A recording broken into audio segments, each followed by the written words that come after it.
Maia Veloso. Maia Veloso aí vindo aí com a nova temporada do Falando Nisso. Conta pra gente, são 10 anos de Falando Nisso. Sim, passa super rápido, né? Ainda mais quando a gente pensa assim que, André, 2 anos, o ano 1 e o ano 2 da pandemia, foram anos assim que a gente não acreditava que ia rolar e que todos os veículos de comunicação, todas as empresas de modo geral tiveram que se adaptar. Foi aí que a gente saiu do diário para ir para o semanal. E no semanal eu fiz um nicho em áreas que eu estudo muito, né? Eu estudo bastante, e aí eu fiz o nicho de empreendedorismo, inovação, tecnologia e criatividade. Aí ficou sendo uma vez por semana. E aí, uma vez por semana, a gente falava sobre esse nicho. Daí passaram-se 2 anos e meio, e tanto a direção da casa, né? Urias me chamou para conversar, Urias Moura, nosso diretor aqui do Grupo Meio Norte, e aí coincidiu que eu estava super afim de voltar para o diário, e ele estava super afim que a TV voltasse a ter um programa de entrevistas, de grandes entrevistas, não no sentido de relevância, né? Não exatamente no sentido de tempo. E aí super coincidiu, e a gente volta com essa 6ª temporada, que é o 6º modelo de programa, e voltamos a falar sobre todos os assuntos para todos os públicos, o que é mega difícil, mas é super possível, é super interessante e condiz com o que está rolando hoje mesmo, né? As pessoas têm interesses diversos, né? Claro que a gente tem pessoas que se interessam só por uma determinada área, mas um dia vai ser uma determinada área, outro dia vai ser outra, outro dia vai ser outra, e a gente termina trazendo para o conteúdo do programa aquilo que interessa ao público. Uma coisa que eu acho que o teu programa, como tem muita audiência e você é muito ligado e tem muita conexão digital, seria bacana, tipo assim, você tem uma boa história para contar? A sua história de vida é incrível, né? Não só a questão do que as pessoas já fazem muito, de superação. Isso é bacana também, que é uma história inspiradora. Mas você tem uma história tipo, uau! Manda pro André, manda pra mim, manda pra gente, que a gente quer contar a sua história no Falando Nisso, porque eu acho muito bacana fazer storytelling. Contar histórias de pessoas, tipo, a gente se sente um pouco sendo parte dessa jornada quando a gente conta, né? E dando relevância e fazendo revelações de pessoas, né? Como a própria mídia digital faz hoje, né? As pessoas vão lá e quebram tudo no sentido de arrasarem, e aí elas viram, de repente, ganham uma notoriedade que eu acho que tem de todos os níveis, né? Mas a gente tem coisa muito bacana, né, pra contar. A gente quer entrar nessa também. Maia, já são mais de 30 anos de carreira. Muita coisa. Então você passou por várias etapas da comunicação, da evolução dos meios de comunicação. Hoje estamos aí num advento grandioso das redes sociais, das mídias sociais, estão muito em alta. E você é muito atuante nas redes sociais também. Eu assim, André, eu estudo futuros há 6 anos e meio. E durante a pandemia, por exemplo, eu fiz 12 cursos. O curso que acabou o ano passado, cursos de 6 meses, cursos de 3, cursos de 1. Estou sempre, né, me atualizando em áreas que super me interessam. A gente pode até falar sobre isso, quais são as áreas que me interessam profissionalmente e pessoalmente. E aí, quando a internet surgiu mesmo, todo mundo falou, vai acabar com tudo. Como o Spotify surgiu, que teve toda aquela polêmica, todos os streams de áudio, vai acabar com a rádio, vai acabar com a rádio. Aí veio o podcast, que é um novo tipo de fazer rádio, né? Um novo formato de rádio, a gente vê assim, só que os podcasts se transformaram em videocasts. Aí disseram que a rádio ia quebrar, a rádio não quebrou. Na verdade, a rádio ganhou muita força. É impressionante a audiência que a rádio tem hoje. As pessoas escutam muito, André. E com essa convergência digital que a Rede Meio Norte faz, o Grupo Meio Norte, fica muito bacana porque fica muito potente. Nós somos o único grupo de comunicação do Piauí que atua de maneira frequente, diária, com uma regularidade em todas as mídias sociais. E isso deu uma força. Mas voltando para a internet, todo mundo dizia que a TV ia acabar, que não sei o quê, o jornal, não sei o quê. Então, assim, tem várias teorias, várias profecias em relação aos veículos de comunicação. Eu acho que o que conta mesmo, independente da plataforma que você tá, primeiro é você ter maturidade, ser profissional, ter estrutura e estar numa empresa que faça essa convergência digital. É por isso que a gente meio que surfa aqui, né? No sentido de errando e acertando. Você tem que errar e acertar rápido e corrigir rápido. E eu acho que ganhou muita velocidade, mas ao mesmo tempo ganhou muita abrangência. E aí eu acho que tudo ganhou muita força. Fenômenos todo, pelo tempo que faço televisão, pelo tempo que faço comunicação, não só televisão. E eu acho que tudo veio para somar. E acho que tudo tem a dor e a delícia, saca, André? Tudo tem a dor e a delícia. Tudo tem o ônus e tem o bônus. Como sempre foi, na verdade, né? Então, a gente tem que abraçar, tem que tirar o que é de melhor das plataformas, né? Tem que fazer o melhor do nosso trabalho e a vida que segue, né? A vida que segue. Adorei essa frase, vou já postar na frasezinha do Instagram. Tudo tem a dor e a delícia, Maia Veloso. Você falou de podcasts e é que tá aqui, eu falei no começo do programa que você foi percussionando essa questão do talk show. Sim. Né? Do cara a cara, você fala de frente com o Gabi, que hoje é uma referência. Uma inspiração, né? Foi uma inspiração já. Depois teve o Jimmy Fallon, tem o próprio Bial. Se você prestar atenção, todos os grandes veículos de comunicação, eles têm um programa de entrevista para chamar de seu.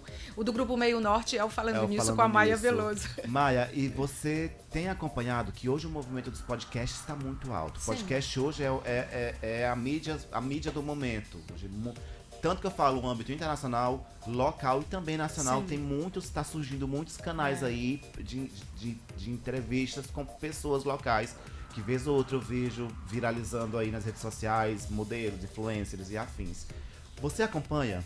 Eu tenho um canal de podcast onde eu posto algumas das minhas melhores entrevistas, onde eu faço entrevistas. Eu sou produtora de webséries, né? Em várias empresas que eu faço consultoria. Então, assim, eu termino produzindo essas webséries e o conteúdo é tão bacana que eu migro ele para o meu podcast, que está na plataforma de streaming do Spotify, Maia Veloso. E eu acho bacana o podcast, porque o podcast... como a gente estava falando da velocidade, do tempo de mídia, porque a gente tem que ser cada vez mais conciso, porque as pessoas estão habituadas a ver vídeos de 1 minuto, a ver legendas que são só hashtags, né?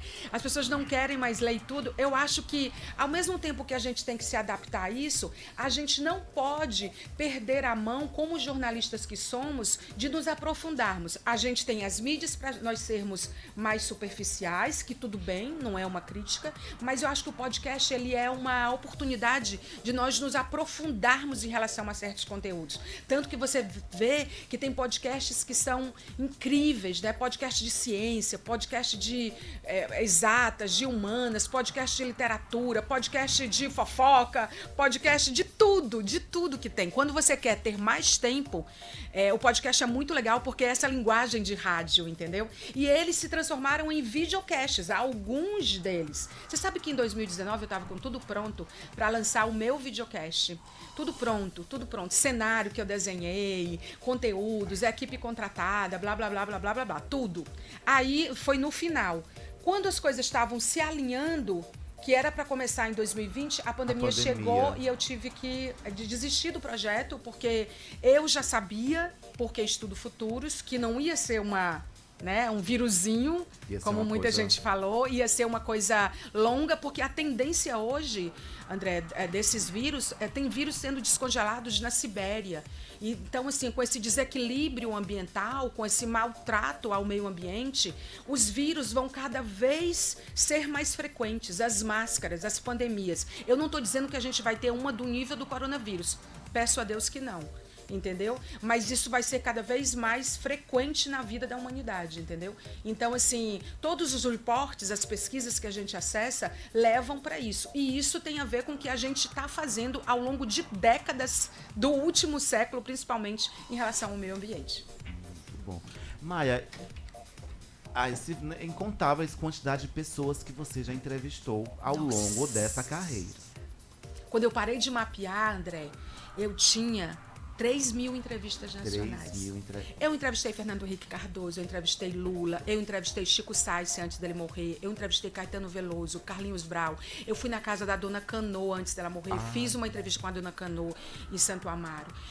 Vi a Bethânia passando com aqueles cabelos dela assim, maravilhosa, entendeu? Mas a entrevista estava marcada, era com ela, né? Então, a gente, na verdade, pelo Grupo Meio Norte, teve uma época que, a auge do Poupa Ganha, eu propus à emissora ter um programa em vários estados, porque o Poupa Ganha tinha muita mídia e ele tinha uma bonificação que resultava num tempo de programa de televisão, de tanto que ele anunciava. E aí a direção da casa falou, pois vamos fazer, que foi o Poupa Show. Eu faço entrevistas nacionais desde a década de 90. Antes da entrevista nacional virar moda, nos conteúdos de veículos regionais, eu já fazia entrevista nacional.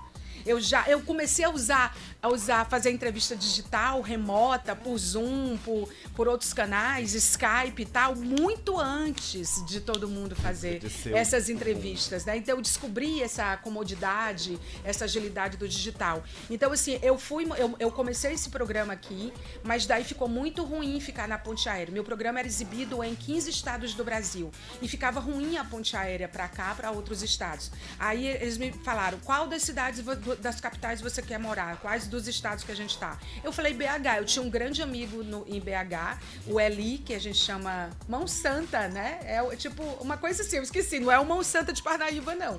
É o Eli Guimarães. Né? E aí ele tinha um amigo lá, né? Eu tinha esse amigo lá, o Eli já tinha trabalhado no Grupo Meio Norte, ele não estava mais, mas aí ele super me recebeu. Em BH, quando eu fui morar, eu fiz um curso de paraquedismo e decidi que eu ia estrear na TV Alterosa pelos ares, saltando de paraquedas. Então eu sou paraquedista.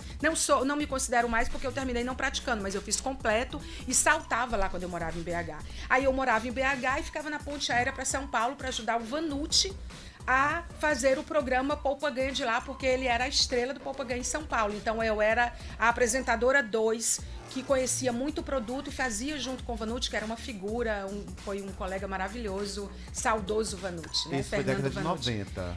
Exatamente. Nossa, aí eu peguei depois, aí esse programa era exibido em BH, em Salvador, em Recife, menino, eram 15 estados, não dá pra dizer, o Nordeste praticamente todo, muitos estados do Norte também, e aí a gente ficou. Então eu fazia essas entrevistas, eu viajava a semana toda fazendo essas entrevistas e o programa, como viajava daqui antes de mudar para BH, porque eu morei em BH, em Fortaleza, em Salvador, em São Paulo, né?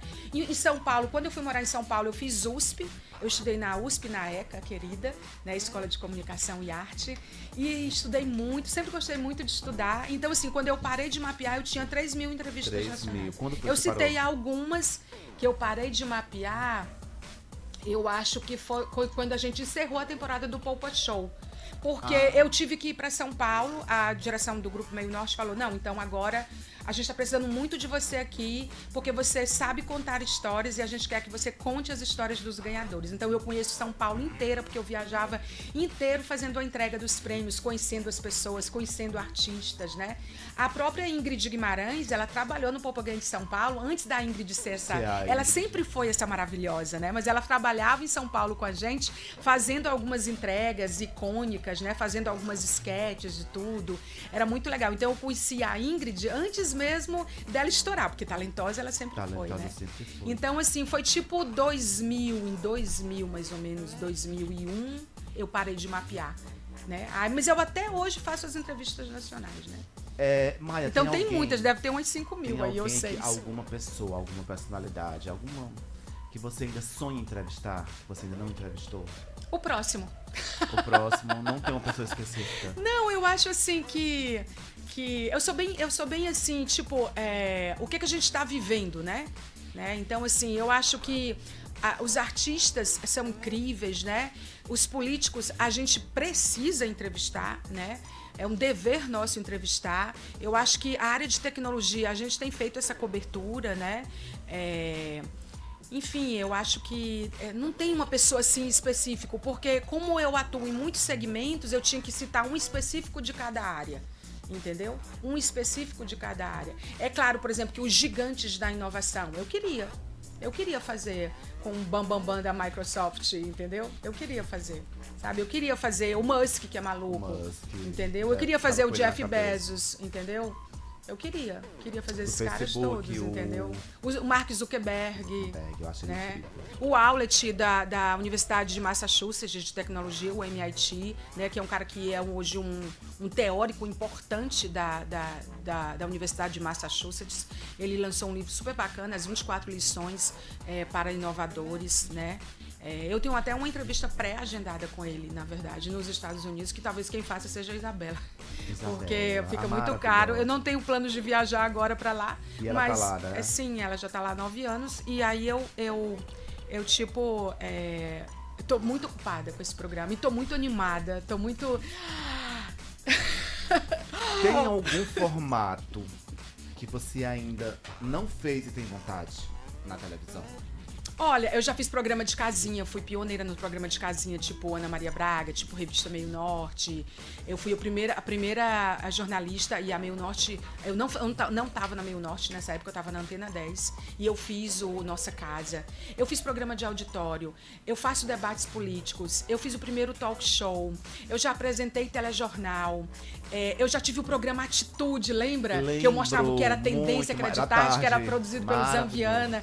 E a gente, tipo, enlouquecia. Tinha o Marcos Prado dando notícias, eu me lembro de uma... Não, assim que eu entrei, acho que um ano depois que eu entrei aqui no grupo, a Gisele Soares, ela foi anunciada no Big Brother. Sim, sim. A primeira piauiense da história a participar de um reality show brasileiro. Foi um marco. E você trouxe a Gisele. Tipo assim, eu não sei se ela já sabia que ia pro Big Brother.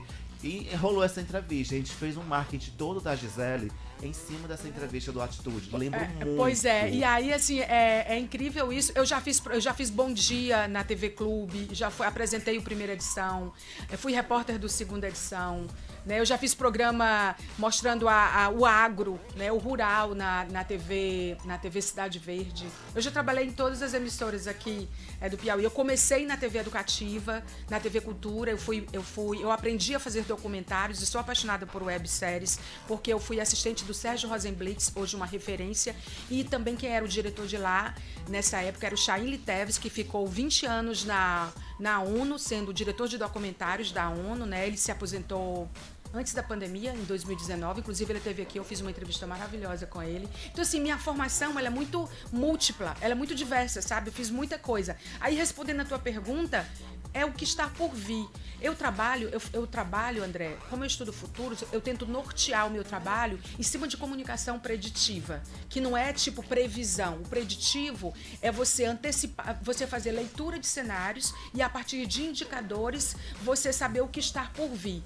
O futuro emergente dá para você prever até 5 anos. O pós-emergente dá para você prever até 10 anos.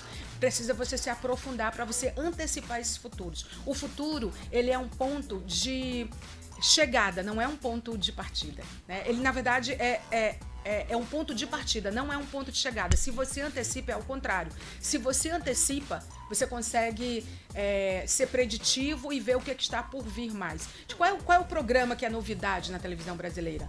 Né? Todos ou são de entrevista ou bebem da fonte do manual da entrevista. O programa do Pochá é maravilhoso. Que história é essa? Mas porque ele leva as pessoas que são todos celebridades, são todos celebrities. E ele é maravilhoso, ele é humorista, né? Então, assim, quais são os formatos? Né? O Estúdio I é maravilhoso com a Sadi, entendeu? Mas é também um formato que é político, que é revista, que a gente tem um pouco aqui. Então, assim, me diga um modelo novo. E eu acho que um modelo novo, ele pode surgir a qualquer momento. Eu acho que tudo que, talvez essa camada de novo, preditivamente falando, ela esteja na convergência que a gente faz de descobrir o que está sendo feito nas mídias sociais. O meu programa, por exemplo, ele vai pro TikTok. Muito bom. E assim, a minha estreia no TikTok. Olha, gente, qual é o teu perfil lá no TikTok? É Maia Veloso. Mas eu abri e vou começar a postar, né? Só fiz o trabalho ali do admin. A questão do talk show, como muita gente está bebendo da fonte, então é uma coisa que vai estar sempre em alta. Entrevista. Eu acho que é o digital que dita a tendência hoje. As trends vêm de lá. Sabe o que é bacana? Você falou TikTok. Uma coisa que eu acho muito massa das redes sociais, essa questão de poder, por exemplo, se eu tenho uma entrevista num podcast de 3 horas, eu não tô afim de ver assistir aquelas 3 Aí você horas. faz as pílulas. Tem os cortes e jogam. De repente uma coisinha que viraliza. É isso que eu vou fazer. É isso que eu vou bom. fazer, entendeu? Bom. É isso que eu vou fazer. Você entende muito bem disso, né? É muito bom. Você vai me ensinar muita coisa também. Com certeza. Pra tu ter uma ideia, eu tô aqui anotando falas suas, a questão do paraquedista. Eu não sabia, nem imaginava que Maia Veloso. Quando eu morei em Fortaleza, eu fui fazer deixa eu te dizer. Eu fiz um curso de mergulho pra fazer uma matéria em Fortaleza sobre uma parada que eles tinham descoberto nos oceanos lá, nos mares e tal. Mas eu não consegui, gente. Eu fiz o curso, como eu fiz de paraquedismo em BH. Quando eu fiz o curso que eu mergulhei, cara, eu tenho claustrofobia. Eu fiquei mal. Aí o meu cinegrafista desceu lá em Fortaleza, gravou tudo e eu disse na matéria. Eu falei, gente, eu fiz o curso, mostrei que eu tinha feito o curso, mas eu não consegui. Então eu sou muito parada de ar. Eu já desci com a Esquadrilha da Fumaça, eu já saltei de bungee jump, eu já andei de asa delta, eu já pulei de paraquedas. Meu negócio é estar no ar, literalmente. Por isso que eu acho que eu sou de TV, de rádio e de comunicação. Maia, não podemos deixar de falar da Maia Veloso, não falar do Sábado Show, não tem como. É maravilhoso, né? O Sábado Show, eu acho que foi um dos movimentos mais, se não foi o maior, foi um dos maiores movimentos da televisão piauiense. Sim. Era uma coisa que as pessoas lembram até hoje. Não tinha internet, né? Não tinha internet. Todo mundo assistia. Tínhamos um colega de redação que já partiu, Egídio Brito, que ele era o propagador do Falando Nisso. A Rejane, a Rejane, que era presidente do fã-clube, que virou uma amiga pessoal. Tem uma história muito boa da minha mãe, que eu nunca te contei isso. Eu falei, vou dar uma oportunidade pra contar pra Maia. Minha mãe tava num shopping, chegou você. E ela disse que você era uma coisa tão louca, o assédio, era uma coisa tão Xuxa Meneghel, que você andava de segurança. Eu tinha segurança na época. Assédio que tinha em cima das pessoas. E assim, eu era pré-adolescente em São Raimundo Nonato, lá nos anos 90 e alguma coisa. 95. E eu vi a Maia Veloso, era uma coisa assim...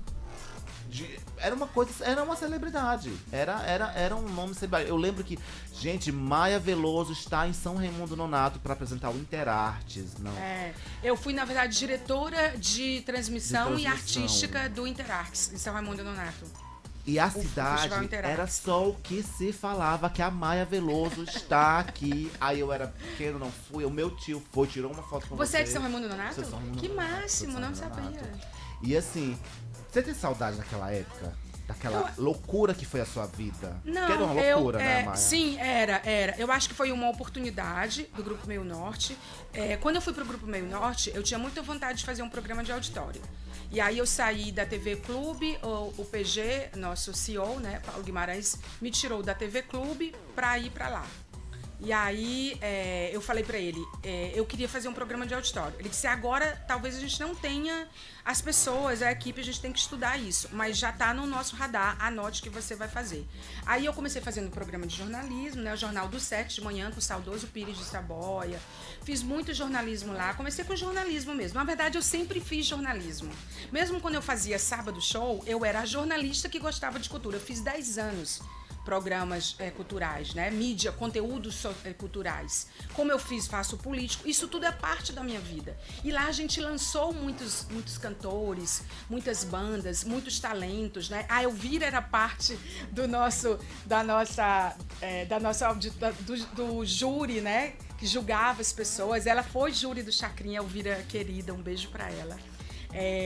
E aí, assim, teve muita gente. O sucesso do Sábado Show é atribuído às pessoas que iam e à equipe que fazia e à TV, que era Meio Norte, que exibia. Entendeu? E aí, voltando pra história, aí veio pra cá o Alcione Vidor, que era o gaúcho que morreu naquele acidente de avião, que deu nome à Vila do Avião. Que eu vou já contar o que aconteceu ali, que eu acho que você não sabe. Aí o Alcione Vidor chegou, propondo pro Paulo, do Rio Grande do Sul, fazer um programa de auditório. Ele disse, olha, eu tenho uma jornalista e tal, que tem esse projeto, converse com ela. A gente lançou o programa de auditório, a gente lotou, aí não, espera, calma ainda. Aí a gente fez o programa de auditório. Quando foi num ano que eu não me lembro exatamente, mas as pessoas devem lembrar, o programa fez tanto sucesso aqui que eu fui convidada pela TV Jangadeiro Bandeirantes de Fortaleza para apresentar o Sábado Show de lá. Porque a Meio Norte terminou, o Grupo Meio Norte, lançando o Sábado Show lá. Só que quando eles chamavam ao vivo a gente aqui, que era do mesmo horário, a gente tinha Ivete Sangalo, El Chan, tinha as atrações mais bombadonas da época, que inclusive tem um revival, né? Algumas estão voltando, né? Porque são muito referência, né? E aí eles não acreditavam. E agora, de Teresina Maia Veloso com o Sábado Show Piauí. Aí sabe o que a gente fazia? A gente gravava durante a semana o balé com a mesma roupa, eu com a mesma roupa, e a gente gravava como se fosse mesmo ao vivo, porque as pessoas não poderiam estar aqui no sábado. O artista nunca está disponível, né? Num sábado à tarde. Eram 3 horas e meia de programa. Eu acho que o maior programa, a história do maior programa da TV brasileira de duração. De 12 às 3h30 da tarde. Aí a gente pegava e botava. Aí eu, ok, Érica, o nome da apresentadora. Vamos, sim, a gente tem, o que você tem aí? Eu falei, a gente tem aqui hoje Ivete Sangalo. Aí, pá, entrava o VT, o vídeo. E aí era uma coisa muito bem produzida, entendeu? Muito bem produzida. Mas quando eu recebi esse convite, eu tinha uma viagem para Fortaleza, em que eu precisava ir junto com a Alcione Vidal, com o Chagas, com todas aquelas pessoas que morreram naquele acidente, né? Que eram 4 pessoas no total, 4 executivas, né, do Grupo Meio Norte. E aí eu dormi, era para eu estar 6 horas no hangar, para poder ir para Fortaleza, decidir a equipe, fazer reuniões, né? Porque eu tava de mudança para lá, ia decidir várias coisas na minha vida. E aí o que aconteceu? Eu dormi. Todo mundo que me conhece sabe que eu sou muito pontual. Você viu que eu cheguei 10 horas em ponto aqui pra sua entrevista. Eu sou muito pontual, muito pontual. E detalhe, ela me perguntou ontem, gente, só uma pausa aqui rapidão. É pra chegar mais cedo? Se quiser chegar mais cedo, eu chego mais cedo. Não, 10 horas tá ótimo. 10 horas maravilhoso. E aí esse avião, aí eu não fui, eu dormi. Quando deu assim umas 8 horas da manhã, eu não acordei. Aí o diretor me liga, o Alcione. O que aconteceu? Nossa, você não é comprometida, que irresponsável. Tipo, me dando um coió mesmo, assim, tipo, poxa vida, a gente tá aqui pra decidir sua vida e tal. Eu digo, olha, eu não sei o que foi que aconteceu, eu realmente não sei, eu não acordei. Aí eu, tipo, não vim pra TV. Fiquei em casa, fui cuidar da minha filha, fui fazer coisas de casa, compras, supermercado, coisas que geralmente eu não tenho muito tempo para fazer. Eu falei, vou me dedicar à minha casa, hoje é a minha filha, né? A minha filha eu sempre tive tempo, mas a minha casa ficava, a prioridade era ela, né? Então, assim, eu simplesmente, eles foram, quando eles estavam voltando, veio uma pessoa no meu lugar no avião, o avião caiu, Teresina inteira achava que eu tinha morrido, minha avó estava na farmácia com meu pai, ela desmaiou, porque saiu a lista das pessoas que tinham morrido nesse avião, que hoje é a Vila do Avião, foi lá onde ele caiu aqui em Teresina, era à noite já, por volta de 7h30 da noite. Eu tive que dar entrevista dizendo que eu não morria, porque os protocolos, até então, eles botavam as pessoas que embarcavam, né? Mas eles não faziam cheque de quem realmente tinha embarcado, né? Desses voos comerciais, que não são voos, que são voos, os outros voos são comerciais, mas são voos maiores, né? Os fretados. E aí meu nome estava na lista como se eu tivesse embarcado.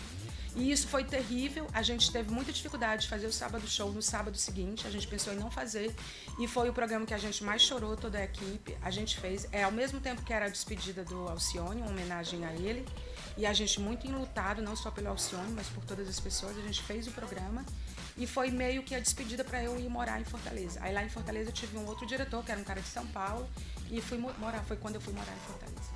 Nossa, mas eu não sabia. Tô toda arrepiada. Do sábado. E a outra coisa do Sábado Show que foi muito marcante foi quando a gente fez, quando o saudoso Marcos Peixoto, o outro que morreu, que eu não lembrei o nome da agora, que eu fico emocionada com essa história e termino dando um brancão, né? Era o Paulo Herculano, né? Chagas e o Alcione Vidal. E aí, quando a gente fez, aí o Marcos Peixoto era diretor do programa. A gente resolveu fazer um programa no Verdão, sem atração nacional, só com as nossas atrações, o nosso balé, os nossos talentos musicais do Piauí, e eu ficava nervosa. Falava, gente, não vai dar ninguém, não vai dar ninguém, não vai dar ninguém. Vamos botar som nos bairros. Eu muito ansiosa, muito preocupada, né? Quando a gente entrou, eu era uma ilha rodeada de gente por todos os lados. Tinha fila nas ruas para entrar. os portões já estavam fechados, uma garota foi pisoteada, eu entrei no ar chorando, pedindo para as pessoas não irem para lá, porque eu era uma ilha rodeada de gente. E assim, foi muito louco, foi muito emocionante. Eu tô contando 2 momentos marcantes entre muitos, né? E aí mostrou a repercussão do programa, a força do programa, a força da Meio Norte, a força do que a gente fazia. A gente não tinha uma atração nacional. Para não dizer que não tinha, a gente tinha um urso que tomava Pepsi. A saudosa Miriam Nogueira entrou lá com os óculos dela, tomando Pepsi, e o urso, plá, no Pepsi dela, né? Aí ela com aqueles cílios, isso aqui que conta é o Gualberto. A gente contando, lembrando, né? O Gualberto era arquiteto que fazia os nossos cenários. E ela dizia, vocês trouxeram feras. E ele dizia que os cílios dela faziam-se, ela maravilhosa, né? Muito espirituosa. Vocês trouxeram feras pra cá. E ela ria muito, né? Que era uma das convidadas. Então, assim, foi um marco, eu acho que na história da televisão, foi um marco na minha vida profissional. Não faria de novo programa de auditório, até porque eu acho que os programas de auditório foram revistos, né? Eles hoje têm conteúdos múltiplos também, não só culturais, né? Mas, enfim, grata pelo Sábado Show. O bom é que você já respondeu para essa pergunta, quais eram os momentos marcantes da sua carreira. A Maia sendo Maia. Se você pudesse mandar uma mensagem para Maia Veloso